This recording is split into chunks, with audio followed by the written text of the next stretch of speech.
Welcome to today's Explainer. If you've ever wondered how a massive, centuries-old empire just completely collapses, well, you are definitely in the right place. Today we're going to unpack the multi-decade unraveling of the Russian Empire. We're looking at a deeply complex 50-year period, from 1861 to 1911. It's essentially this slow-burning fuse that meticulously sets the stage for the massive explosions of 1917. Okay, let's dive into this, and honestly, let's shatter a modern myth right out of the gate. We so often picture the Tsarist state as this omnipresent, all-powerful machine, right? But the actual numbers from the turn of the century tell a radically different story.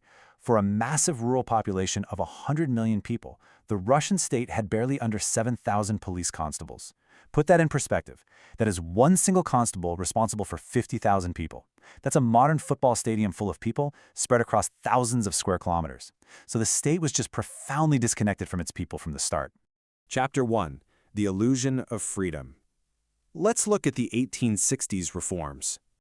To really understand how this powder keg was built, we've got to start with the Emancipation Decree of 1861. Now, this was supposed to be a monumental turning point. The peasants fully believed they'd finally be given the land they'd worked for generations, and for free. But instead, they were legally tied to their local communes and basically saddled with these crushing, mortgage-like redemption payments. They were gifted massive debt instead of actual freedom. And this debt was so astronomically bad that the government eventually just had to cancel it completely 44 years later. And the disappointment on the ground was immediate and it was bloody. In the village of Bezna, there was a man named Andrei Petrov, and he read the dense legal statutes to mean peasants were actually getting true freedom. The peasants genuinely believed this message came straight from the Tsar Batushka, the divine fathered Tsar. But when troops arrived to arrest Petrov, 5,000 peasants stepped up to defend him. The soldiers opened fire, and 61 people were killed. That tragic number, 61, it really marks the very first fatal blow to the myth of the benevolent Holy Tsar. Because of this massive disconnect and a total lack of state support, rural Russia essentially just governed itself. The peasantry lived by customary law governed by the mir, or the commune, and this regulated everything. We're talking crop rotation, welfare for widows, you name it. To the peasants, land belonged to God, and your right to farm it came from your physical labor. But to the state, written law existed pretty much just to defend the gentry's property. These two worlds were completely alienated from one another. Moving on to Chapter 2, The Rise of Radicalism, focusing on populism and terror. So, this vast physical and ideological disconnect we just talked about, it became the ultimate breeding ground for socialist thought. Out in the countryside, local elected councils called zemstvos tried to help out through small deeds, building schools, setting up hospitals. But this same environment sparked a highly radical intelligentsia. These were young students, guilt-ridden by their own privilege, who basically idolized the peasantry. And this birthed populism. It's the belief that the simple Russian people, with their egalitarian customs, could completely bypass Western capitalism and jump straight into a socialist utopia. And this brilliantly illustrates how idealism quickly curdles into violence. In 1874, you had thousands of these students eagerly marching into the countryside, fully intending to convert the peasants to socialism.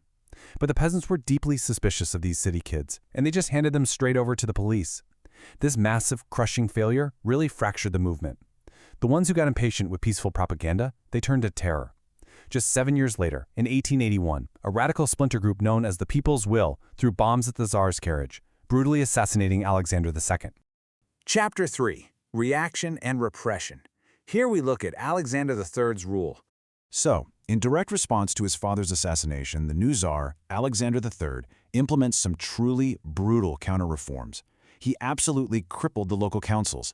He appointed gentry land captains, essentially these little czars who had the power to overturn commune decisions and even flog peasants. Think about that for a second. Decades after emancipation, peasants are being whipped again. He also aggressively suppressed national minorities, banning native languages, and encouraging horrific anti-Jewish pogroms. The state was essentially teaching its marginalized groups that violence was literally the only language it understood. And this suffocating atmosphere of repression had some profound personal consequences that would go on to alter the entire course of world history. In 1887, a young university student was executed for his role in an abortive plot to kill the Tsar, a plot heavily inspired by the People's Will. That student was Alexander Ulyanov, the older brother of Vladimir Lenin. His execution catapulted Lenin completely out of what could have been a very promising, comfortable bureaucratic career and thrust him directly into the fiery underground of the revolutionary movement. Now, what's really interesting about this slide is just how chilling Lenin's unique ideological fingerprint was. He once said this about listening to Beethoven's incredibly beautiful Appassionata Sonata. He said the music made him soft, when his actual goal required him to, quote, beat them on the head without mercy. Lenin wasn't just casually adopting Marxism, he was injecting a uniquely Russian, highly conspiratorial dose of terror and impatience right into its core. He firmly believed in forcing history's hand through a ruthless, highly disciplined vanguard. This sheer ideological aggression caused a fateful, permanent split in the Russian Marxist movement back in 1903. On one side, you've got Lenin's Bolsheviks demanding a tight-knit, secret vanguard of professional revolutionaries. On the flip side were the Mensheviks, led by Julius Martov, and they were arguing for a much more broad-based, Western-style democratic party that was open to anyone. Lenin's incredibly narrow victory at that Congress fundamentally locked in the aggressive, authoritarian nature of the party that would eventually seize power. Chapter 4. The 1905 Revolution. The Explosion of the Empire. By the time we hit 1905, widespread land starvation, utterly atrocious factory conditions, and a totally disastrous war with Japan had brought the empire to an absolute boiling point. Yet, incredibly, the people gave the Tsar one last chance. Contrast Lenin's violent aggression from earlier with the profound humility of this petition.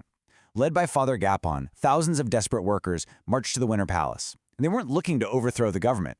They were appealing directly to the Tsar's divine grace, approaching complete supplication, singing hymns, and carrying holy icons. But the response they received changed Russia forever.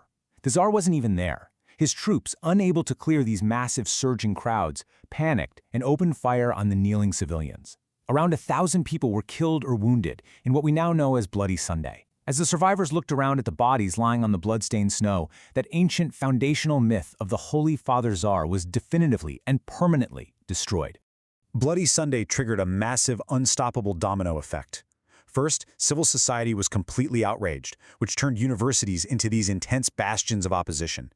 Second, the countryside just erupted into violent peasant uprisings, literally burning thousands of manors to the ground, while the military suffered huge mutinies, like the famous incident on the battleship Potemkin.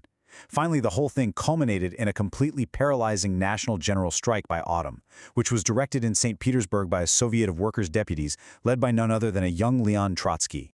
Chapter 5. A fragile compromise fails. The Duma period. With his empire literally on its knees, Tsar Nicholas II was forced by his own ministers to sign the October Manifesto just to save his throne. This document granted basic civil freedoms, and it established a legislative parliament known as the Duma. On the surface, the streets celebrated. For a brief moment, it really seemed like a sense of national unity had finally been achieved. So the crucial point here is that this unity was a total illusion. This compromise only really satisfied the propertied elites and the middle classes who finally got their political representation. But for the factory workers out there choking on industrial fumes and the peasants literally dragging plows themselves because they couldn't even afford horses, a political parliament in St. Petersburg did absolutely nothing to solve their daily starvation. Their struggle had really only just begun. Enter Prime Minister Petr Stolypin. He was undoubtedly one of the regime's most capable statesmen. He realized that to save the empire, he absolutely had to solve this land crisis. So in 1906, he launched what he famously called a wager on the strong. It was this wildly ambitious plan to break up the traditional peasant communes and allow peasants to enclose their land as private farms. By creating a brand new class of conservative, property-owning farmers, Stolypin desperately hoped to give the peasants a real stake in the system. He was trying to build a firewall against future revolution. But time simply ran out. In September 1911, Stolypin was shot at close range in the Kyiv Opera House. And with his minister dead, the Tsar essentially just abandoned the path of reform altogether. Look at everything we've covered today. A peasantry totally alienated from the law, a hyper-radicalized intelligentsia, an unyielding autocracy, and the total death of the Holy Tsar myth. By the time Stolypin fell, you really have to ask yourself, had this slow-burning fuse already reached the powder keg? Was the total catastrophe of 1917 already inevitable? It is a fascinating question to chew on, but the board was now perfectly set. Thanks for joining me on this explainer, and I'll catch you next time.